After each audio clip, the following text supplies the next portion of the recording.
بات فرمایا نے ہر ایک قوم نے اپنے اپنے طریقے اور دستور بنا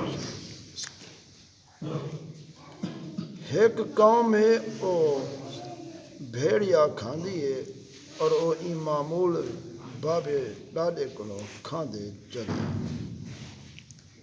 ایک اور قوم ہے جو سور کھاندی ہے اور پیو ڈاڈے کنے این روش تے پابند.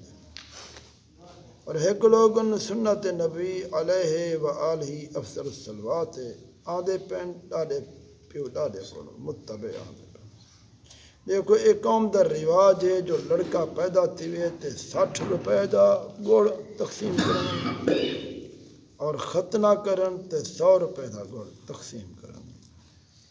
غیر شرعی شادی نہیں بربادی ہے. یہ دستور امر شہر کلیانہ دا ہے.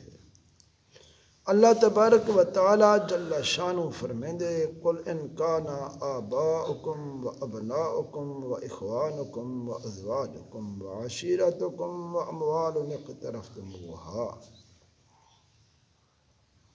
و تجارت تخشون کسادها و مساکن ترضونها احب الیکم من اللہ و رسولہ و جہاد فی سبیلہ فتربصوا حتی یأتی اللہ بامرہ واللہ لا یہدی القوم الفاسقین.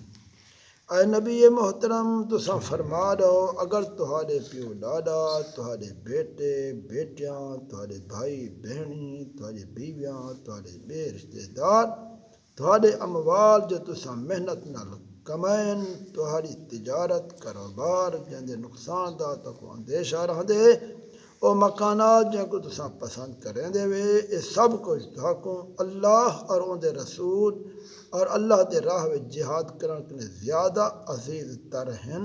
تو انتظار کرو حتیٰ کہ اللہ اپنا حکم عذاب گھناوے. اللہ تبارک و تعالی فاسق کی ہدایت نہیں دیندا. خلیفہ صاحب مولوی نور محمد کو فرمایا جو کدیں یہ آیت شریف دا مضمون لوگوں کو سناؤ. اج کل دے لوگ عورتوں دے حکم دے بہو محکومن پابند تھی گئن. خالق مالک فرمائے من کان یرید حرث الآخرۃ نزد له فی حرثہ ومن کان یرید حرث الدنیا نؤتہ منها وما له فی الآخرۃ من نصیب. جو شخص آخرت دی کھیتی چاہندے اساں اون دے واسطے ان دی کھیتی مزید اضافہ فرما رہے ہیں. جو دنیا دی کھیتی دا طالب ہوندے تے اساں کو ان دے وچوں کچھ عطا کر دینے ہیں.